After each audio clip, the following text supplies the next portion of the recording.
Hello. How's everybody this late evening? It is 8:09 p.m. on this beautiful Saturday evening. It's been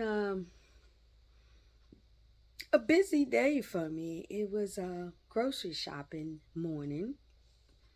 Plus I had also had a meeting, a Zoom meeting at 10 a.m.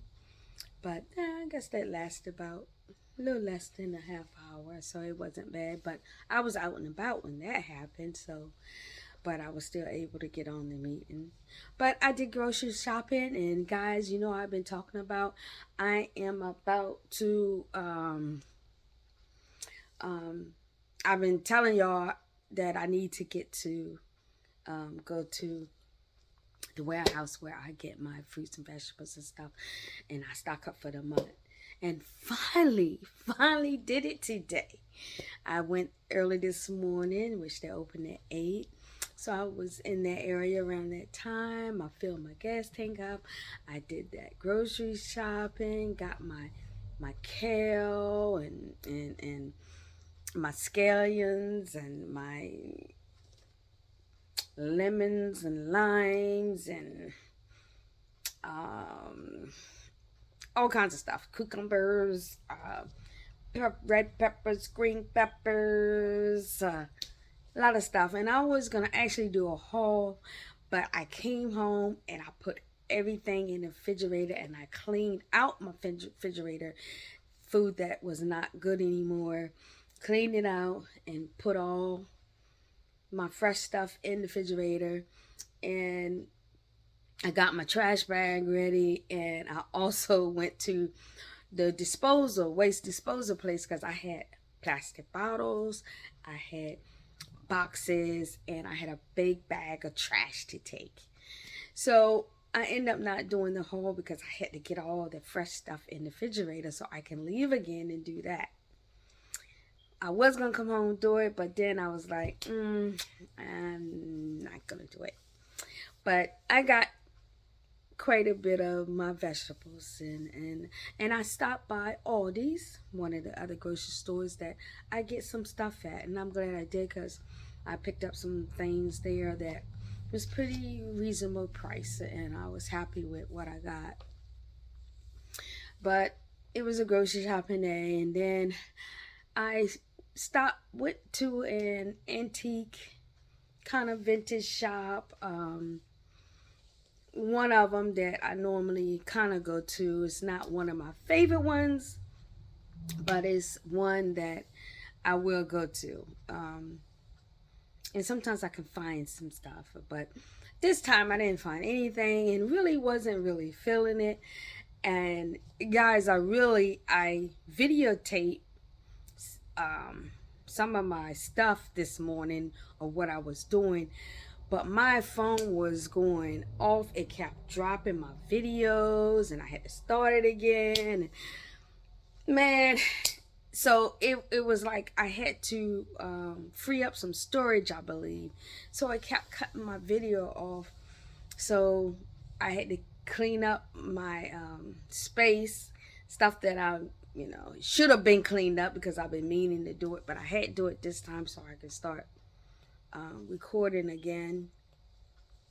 Because some stuff on there I forgot I had on there that was kind of like a lot that I meant to download on my laptop so I can delete it on my phone. So I cleared up all that storage space, and I deleted all those videos that kept cutting off. And because I know I can do it. I just gotta read on how to do it, how to combine all the videos that I might have done.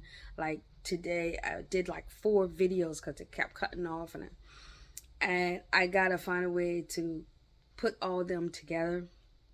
And which I know I can. I just gotta take the time out and read it, but I just didn't feel like it, so I deleted all of them, and here I am.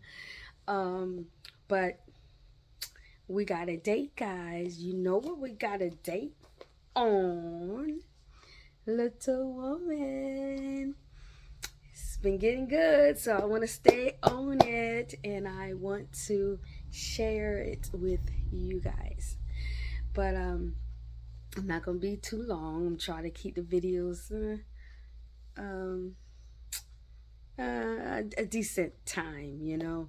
So I'm gonna get started, but I just want to tell you how my day has gone, and now I'm getting ready to read at least 2 or 3 chapters of Little Woman, and then I'm gonna watch a movie, and then wait until our church services start live from Juneau, Alaska.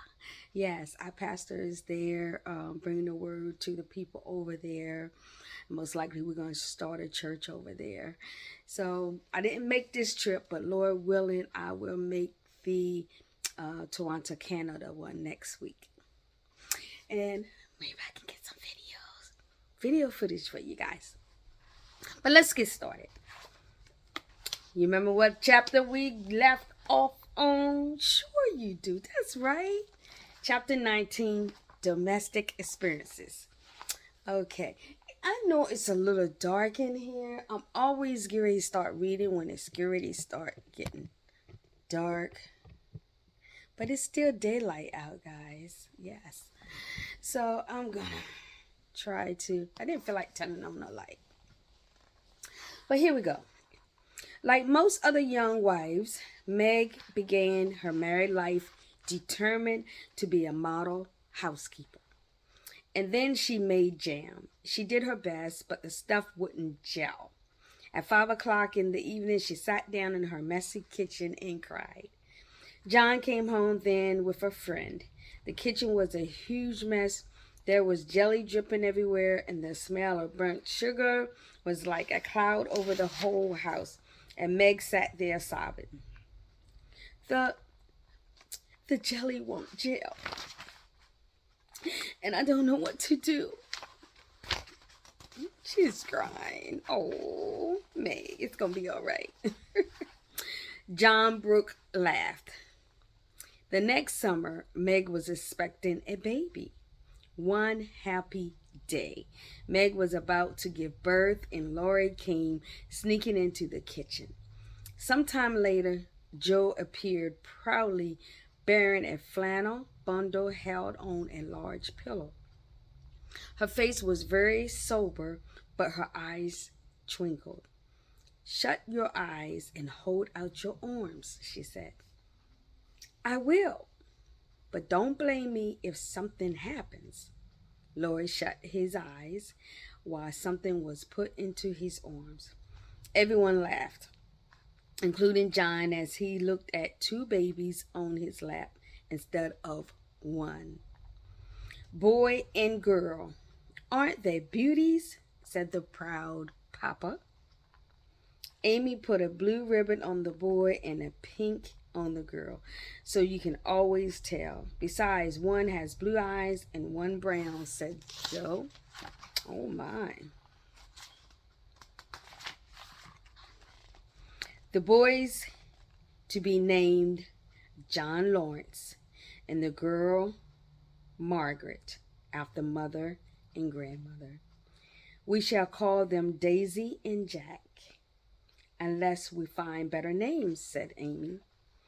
"Name him Demi John, and call him Demi for short," said Laurie. "Daisy and Demi, just the thing. I knew Teddy wouldn't do it." "I knew Teddy would do it," cried Joe. So, the married couple had twins. Oh my, they're starting off pretty good. The next chapter, chapter 20, calls. C-A-L-L-S, calls. "Come, Joe, it's time. You promised to make half a dozen calls with me today. Now put on all your best things, and I tell you how to behave at each place." While Amy dressed, she issued her orders. "The Chesters consider themselves very elegant people, so I want you to put on your best manners that are safe and more ladylike. Naughty Joe took her literally. During the first call, she sat gracefully. Anything anyone said was answered by a smile, a bow, and a yes or no. Amy was annoyed. Tried to be sociable at the Lambs, gossip as other girls do, and be interested in dress and flirtations. Amy saw her sister skin into the next drawing room, kiss all the young ladies with effusion, beam graciously upon the young gentlemen, and join in the chat with a spirit that amazed the beholder. "Didn't I do well?" asked Joe. "Nothing could have been worse," was Amy's crushing reply. After that, they went to visit Aunt March, but Joe was not in a good mood. "Are you going to help with the fair, dear?" asked Mrs. Carroll. Amy replied, "Yes, Aunt. It's a pleasure to help people who appreciate our efforts," said Aunt March. If Joe had only known what the future held, she would have kept quiet. She said, "I don't like favors. I'd rather do everything for myself and be perfectly independent." They soon left the place, and Aunt March said, "You better do it, Mary. I'll supply the money." Aunt Carol replied, "I certainly will, if her father and mother's consent."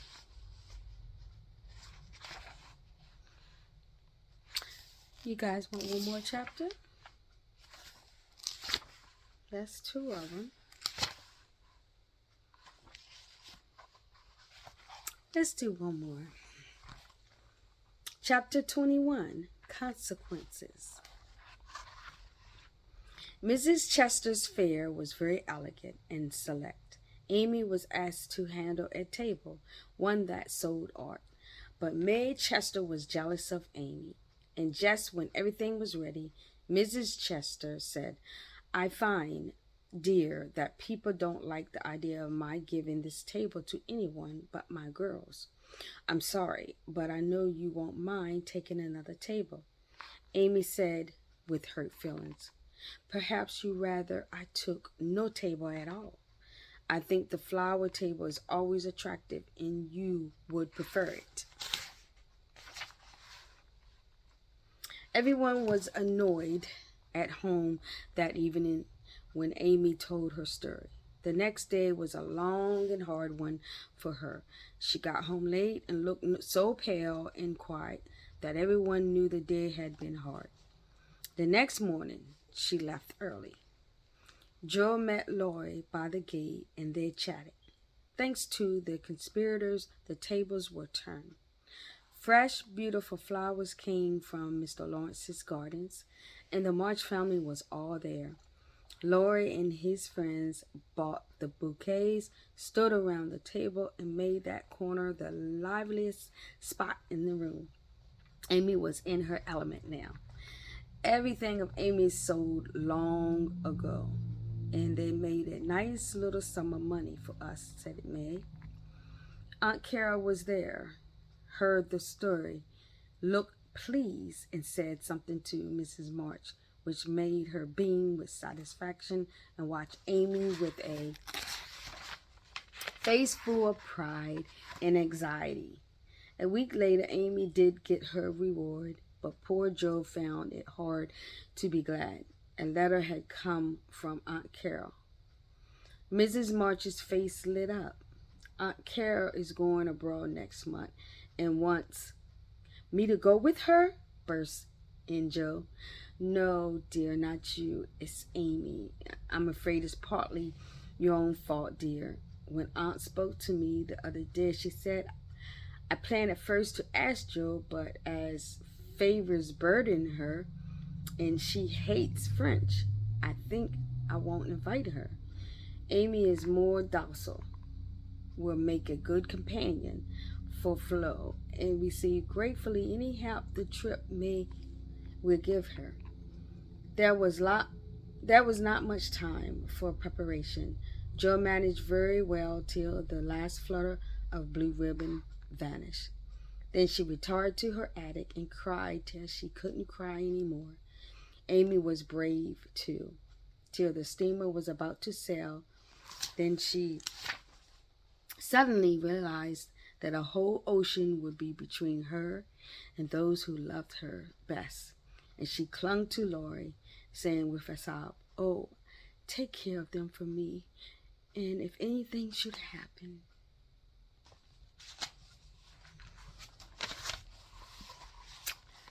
3 chapters, guys. The next chapter, chapter 22, Tender Troubles. Chapter 22, remember, Tender Troubles is the next chapter. Thank you guys for listening. We're getting there, guys. As always, never give up. God can deliver you from anything. Hold on to God. Never let him go. Put God first in your life. With where this world is going today, everyone, you got to keep God in your life. That's the only way you're going to get through it. He is our Lord and Savior, Jesus Christ. Talk to you soon. Love you guys.